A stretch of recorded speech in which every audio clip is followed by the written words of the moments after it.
Hello, my name is Dr. Celeste Reese. I'm a board-certified family medicine physician specializing in urgent care. Today's session is about protecting against sexually transmitted infections in the state of Alabama.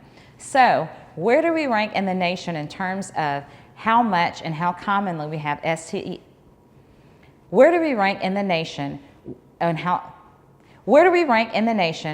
commonly we have sexually transmitted infections? Glad that you asked. The state of Alabama ranks number 7. We're the seventh highest state for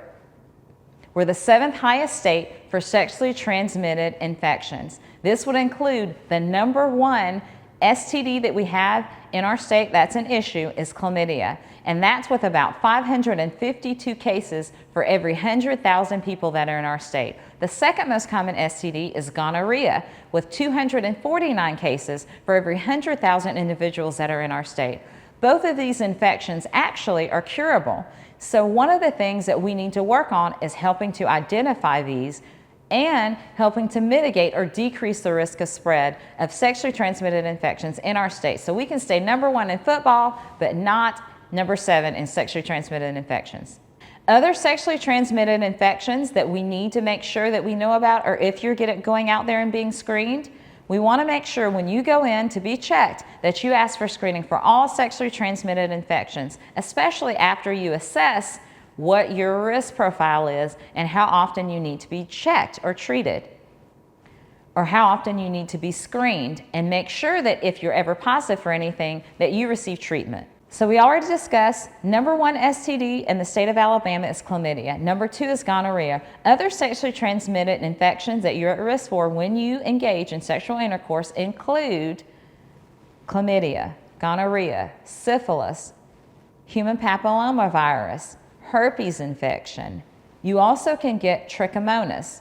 You can also get HIV or AIDS. So the best way to protect yourself from STDs, guys, let's be honest, is abstinence. So if you practice abstinence, this is largely not an increased risk for you. And by abstinence, I mean no vaginal or penetrative sex nor oral intercourse. Sexually transmitted infections can be passed through oral intercourse, so make sure that you're aware of that. Remember, we talked about what we do now can impact our health tremendously at a later time. So when you're making a decision to be intimate with someone, just remember that's an adult decision to make, and it carries with it adult consequences. What I mean by that is you should very carefully choose if you decide to become intimate with someone, because there are a lot of risks that are involved for you.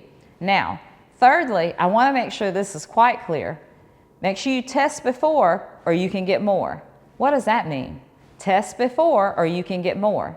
What I mean by that, before you make the decision to enter into an intimate situation with an individual, especially if you are not married, and to be honest with you, if you are married, because they require it, most states require it, you want to make sure that you and your partner get tested for all sexually transmitted infections before you engage in intimacy.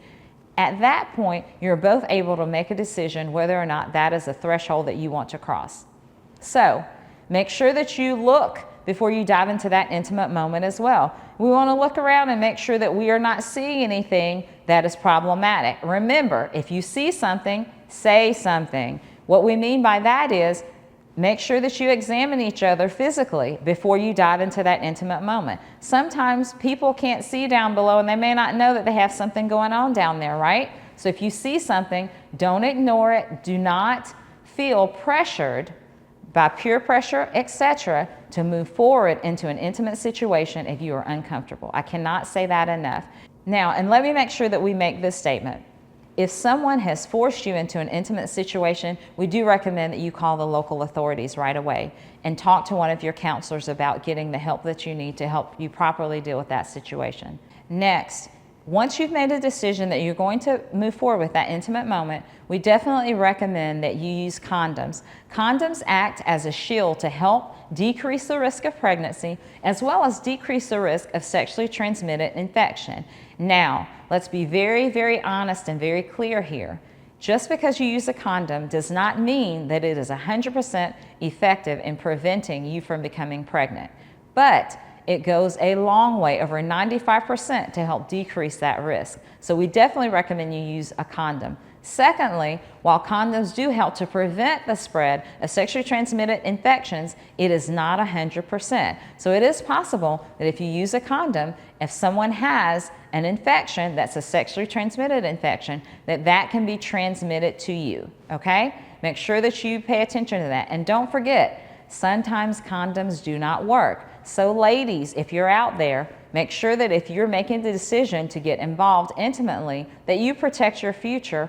Unless you are trying to have actively in a relationship and you're trying to have a child, we do recommend that you protect your future through the use of oral contraceptive pills. Whether or not you are a candidate for those, you need to see your physician and find out and be evaluated.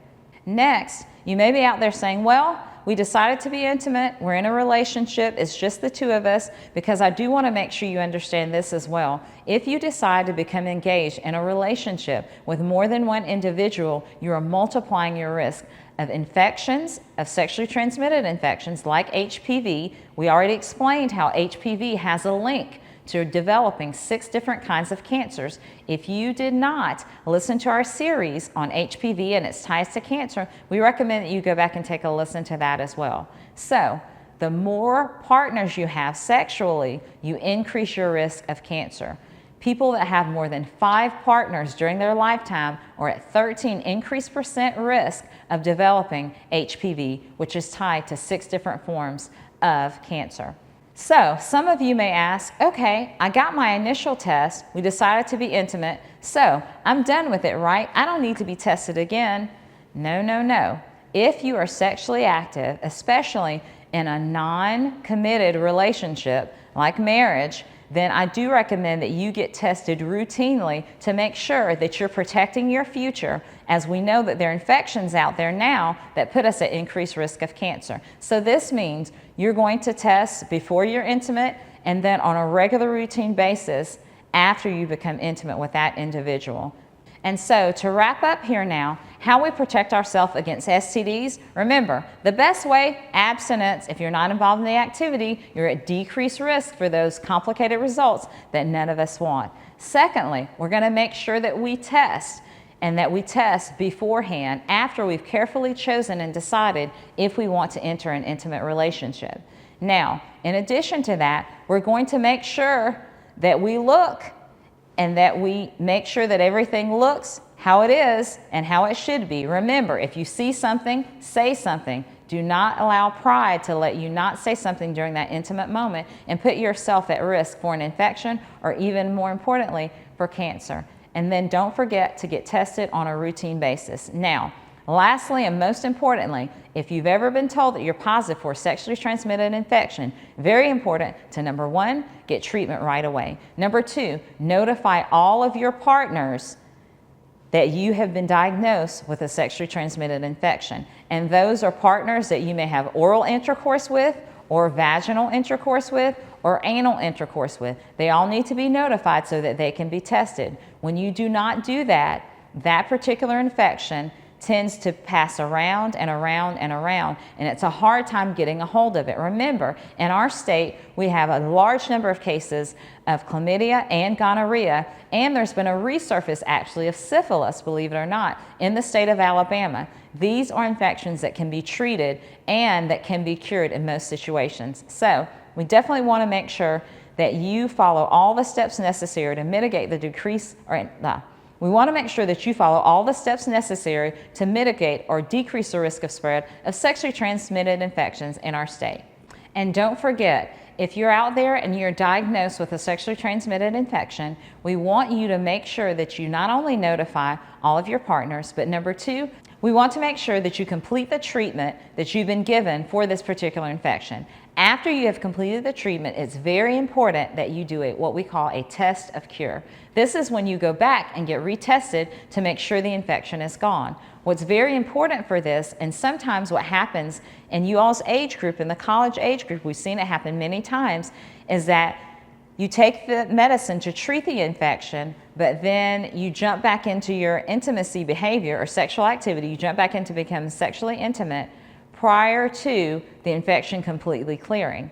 Then what happens if you don't go back for the test of cure, you actually can spread this infection to someone else. And you think that, oh, I took the medicine, so I'm good, but you haven't gone to make sure the infection is gone. There's some infections that will require 2 rounds of antibiotics before they'll clear in some individuals. In most individuals, it does clear after that 1 round of antibiotics, but we definitely recommend you do a test of cure to make sure the infection is gone before you engage into sexual activity. We do not want to make this the gift that keeps on giving. So just remember, protect yourself, protect the environment, and protect other people, and let's help to mitigate or decrease the risk of spread of STDs in our state of Alabama. Thank you.